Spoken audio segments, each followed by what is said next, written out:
Buonasera al nostro ospite di questo pomeriggio, che è il segretario d'Italia dei Valori, Ignazio Messina. Buonasera a voi. Grazie di essere qui. Grazie. Allora, ovviamente parleremo del suo partito, parleremo, diciamo così, anche della vostra fiera opposizione al governo delle larghe intese. Teniamo come sempre il filo dell'approfondimento, del ragionamento con quello della cronaca politica e cominciamo dal Partito Democratico, perché trapelano dalla commissione congressuale che è riunita in questo momento e che deve decidere sulla spinosa questione delle tessere cosiddette gonfiate, trapelano notizie di un allungamento dei lavori, potrebbe essere addirittura aggiornata a domani la commissione. È così, Roberto Secci da Sant'Andrea delle Fratte. Sì, è una notizia che naturalmente non è stata assolutamente confermata, si parla ancora di una lunga riunione che potrebbe andare avanti sino a notte fonda. Diciamo che la tendenza è quella di cercare di chiudere oggi. I temi sono importanti, riguardano in primis la valutazione dei dati sulle irregolarità considerate tali sul tesseramento. In alcune federazioni, in alcune province italiane si parla di 7-8 che però hanno poi una ricaduta sul territorio con molti circoli nei quali è stato segnalato un tesseramento anomalo, diciamo così. Tra l'altro poco fa è uscito dalla direzione nazionale il segretario Guglielmo Epifani, che ha risposto brevemente alle nostre domande su come si stavano svolgendo i lavori. Ve lo facciamo sentire. Non ha deciso? Stanno discutendo. Ok, quindi lei... Ma no, guardi, la Commissione serve ad esaminare tutti i casi aperti sul Congresso e affronterà anche la questione del tesseramento. È cominciata, sta discutendo e poi quando finirà si saprà com'è andata. Lei non sa ancora niente? No, perché non faccio parte della Commissione. Commissione è l'organo che... Bravissimo, perfetto. Grazie. Avete sentito che Epifani ha dribblato sulla risposta, naturalmente effettivamente non fa parte di questa commissione. Naturalmente l'altro argomento spinoso è l'interruzione del tesseramento 2013, c'è la disponibilità a valutare queste ipotesi anche di Matteo Renzi, la richiesta era stata avanzata da Gianni Cooperlo, contrari invece Gianni Pittella e Giuseppe Civati. Vedremo come andrà a finire, non c'è certezza sulla conclusione stasera, come dicevi tu Donato, vi riferiremo più tardi naturalmente. Allora, molte grazie a Roberto Secci. Prima era ospite nella prima parte del Transatlantico il coordinatore nazionale di Sinistra Ecologia e Libertà Ferrara, a cui abbiamo chiesto che partito democratico lei vorrebbe. Io ricordo la famosa foto di Vasto in cui c'era il segretario Di Pietro, c'era Vendola e c'era Bersani, allora segretario del Partito Democratico.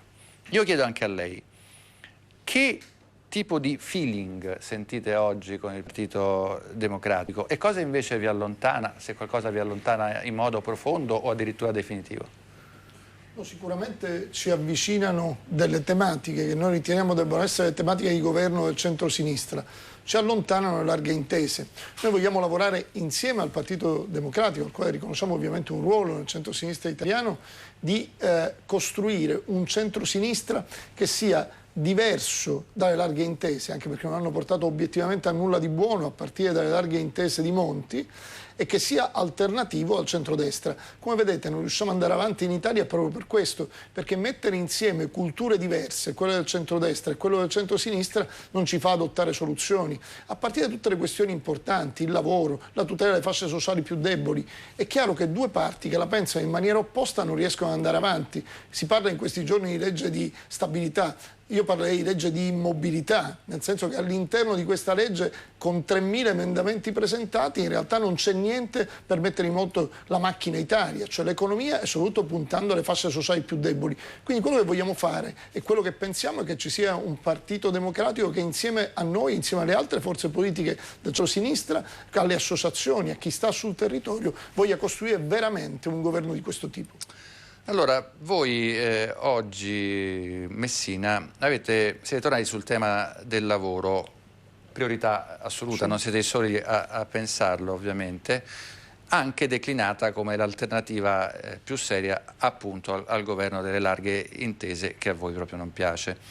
e in una sua nota si legge che avete depositato in Cassazione una memoria a difesa della validità delle firme raccolte per il referendum abrogativo delle leggi sul lavoro del ministro Fornero e ancora prima di Berlusconi. E che cosa pensate di fare di queste firme?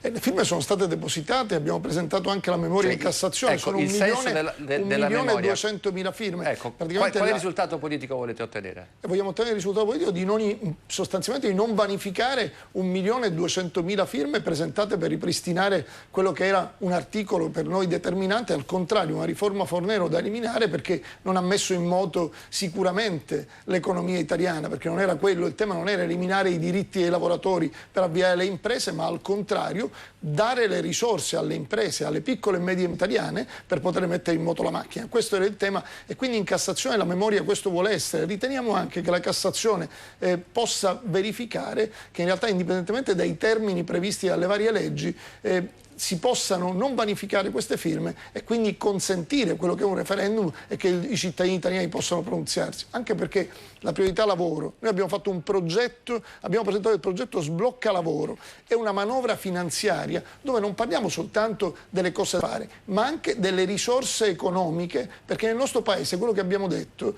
è che le risorse economiche ci sono, purtroppo ci sono cassaforti che nessun governo vuole aprire.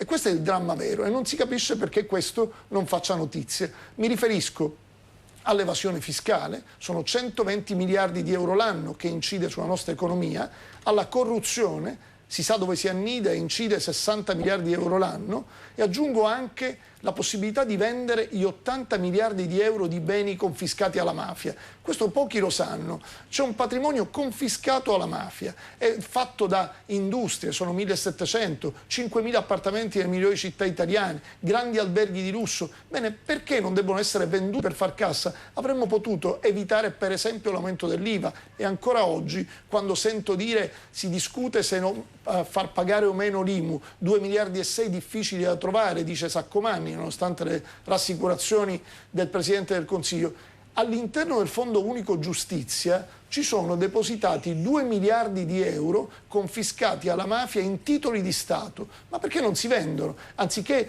cercare di raschiare il barile e sempre le tasche degli italiani, ai quali magari non facciamo pagare l'IMU, ma poi inventiamo trise, service tax e robe di questo genere che aumentano al contrario l'imposizione. Ecco, quello che noi ci chiediamo e l'appello che facciamo a chi oggi è chiamato a decidere nel nostro Paese è: perché non aprite quelle cassaforti? Io credo che lì ci sono i fondi per risolvere il problema economico italiano e dare alle famiglie e alle piccole e medie imprese la possibilità di riprendersi.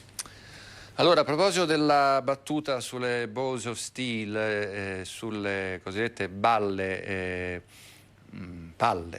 d'acciaio, Letta ha detto questa cosa in Irlanda che viene ripresa dal leader del Movimento 5 Stelle Beppe Grillo, che definisce Letta ballista d'acciaio dal Porcellum alle tasse. Allora, aggiorniamo anche la situazione del PDL, perché ci sono in corso riunioni, ce n'è stata una dei cosiddetti filogovernativi cui però non ha partecipato Alfano. Ricordiamo che ieri il Vicepresidente del Consiglio aveva parlato di un documento in 8 punti di sostegno al governo. Dall'altra parte vedo Luca Moriconi ancora davanti a Palazzo Grazioli, c'è un tentativo di accelerare forte da parte dell'area, diciamo così, lealista, quella vicina a Silvio Berlusconi, con il conseguente anticipo al 16 novembre del Consiglio nazionale. Gasparri la definisce un'ottima occasione. Un'ottima occasione proprio per decidere e ritrovare, dicono anche i lealisti, l'unità del partito. Tutti ormai parlano di concetto di unità nella prospettiva di questo Consiglio nazionale, ma è certo che all'interno del partito questa unità non c'è. Le due correnti esistono e discutono soprattutto su quelli che dovranno essere gli assetti della nuova Forza Italia. allora è vero che i filogovernativi hanno 9 giorni di tempo, in pratica da qui al 16 novembre, per poter far pesare quel manifesto che, come dicevi, è uscito da una riunione alla quale ha partecipato anche il ministro Alfano, e nel quale viene ribadita la necessità della stabilità di governo come la condizione essenziale per continuare a far esistere un centrodestra forte che sappia pesare nel Paese. Vi dico anche che queste sono parole, quelle di Lupi, anche, che ha invitato comunque a ricreare l'unità intorno alla leadership di Berlusconi, che avevano fatto pensare a una possibile diserzione da parte dell'ala governativa a questo Consiglio nazionale. Tutte parole smentite, tutte ipotesi smentite poi dallo stesso Lupi, che ha detto: noi ci saremo ovviamente, perché è su questa nostra presenza che si può ricostruire l'unità del partito. Intanto vi dico che qui a Palazzo Grazzoli è uscita prima Anna Maria Bernini, la senatrice, ed ora è entrata Michela Biancofiore, l'ex sottosegretario, che è stata anche protagonista di un battibecco nel pomeriggio tramite dichiarazioni stampa con Iole Santelli proprio sulle dimissioni che Letta aveva accettato. Ricorderete le uniche dimissioni non ritirate che Letta aveva accettato dopo l'ammutinamento di tutti i parlamentari PDL. Grazie Luca Moriconi.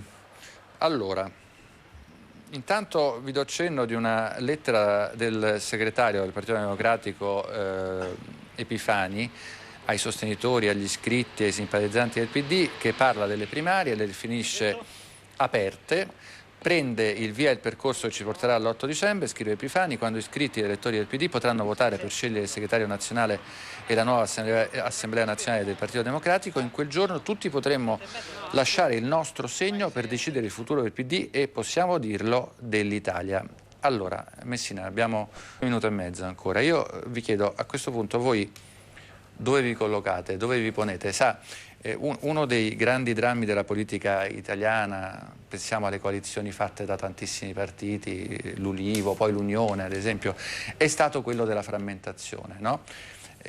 Lei valuta questo rischio nella sua azione politica, comunque che il suo consenso, il consenso potenziale del suo partito nelle prossime scadenze elettorali possa essere, diciamo così, un contributo a questa frammentazione che certo non fa bene alla politica del Paese? Noi riteniamo di no, noi riteniamo che al contrario, è perché lavoriamo a questo, la possibilità di unire su un progetto, e quindi credo che il ruolo politico sia proprio quello. Italia dei Valori vuole far parte di una coalizione alla quale dettare alcune cose, alcune battaglie importanti. Ripeto e ribadisco, il lavoro prima di tutto, la tutela delle fasce sociali più deboli, occuparsi delle piccole e medie imprese, occuparsi del terzo settore, temi assolutamente abbandonati. Quello che divide la politica italiana è al contrario proprio la questione delle larghe intese. Sono un'anomalia italiana, perché è ovvio che le larghe intese dovrebbero nascere per fare qualcosa di particolare e poi portare gli italiani e i cittadini a votare, perché è chiaro che non puoi mettere tutto quanto insieme, se no significa evitare le elezioni, è inutile farle. Allora Italia dei Valori vuole essere questo. Per esempio, un altro argomento: nessuno parla più di legge elettorale. Noi riteniamo, ecco, le stavo per chiedere proprio questo. Noi riteniamo voi da questo. che parte state? E noi stiamo dalla parte di chi vuole restituire la parola ai cittadini, quindi la possibilità ai cittadini di scegliersi chi li rappresenta. Che tecnicamente a quale formula significa, siccome dobbiamo procedere il più velocemente possibile, possiamo tranquillamente tornare al Mattarellum, che almeno consentiva di scegliere in qualche modo chi andava in Parlamento. Qui il problema vero della politica italiana è che chi va in Parlamento non risponde a chi lo ha eletto, perché chi lo ha eletto non sceglie, e quindi chi va in Parlamento senza una titolarità di rappresentanza di fatto, perché non conosce i suoi elettori, è chiaro che alla fine non farà un'azione efficace. Io ho sentito anche di parlamentari che dicono che non si occupano del territorio, come se fare il parlamentare fosse una cosa diversa. Cosa diversa è, al contrario, uscire da casa, parlare con la gente e all'interno delle istituzioni portare avanti quelli che sono e risolvere i problemi veri del Paese. Ecco perché l'impulso che può essere dato da un partito come Italia dei Valori è proprio questo: un contributo a una coalizione che una volta per tutte voglia sgombrare il campo dagli equivoci e occuparsi seriamente di chi nel nostro Paese deve mettere in moto la macchina, le fasce sociali più deboli, le famiglie, le piccole e medie imprese. Grazie al segretario dell'Italia dei Valori Ignazio Messina, ovviamente buon lavoro, in bocca al lupo per la sua segreteria, come diciamo a tutti i nostri ospiti. Allora, molte grazie come sempre a Tiziana Cantarelli, grazie alla redazione parlamentare e politica di Rai News 24, grazie allo studio della regia, ci vediamo domani alle 18:30 in diretta su Rai News 24 con il Transante.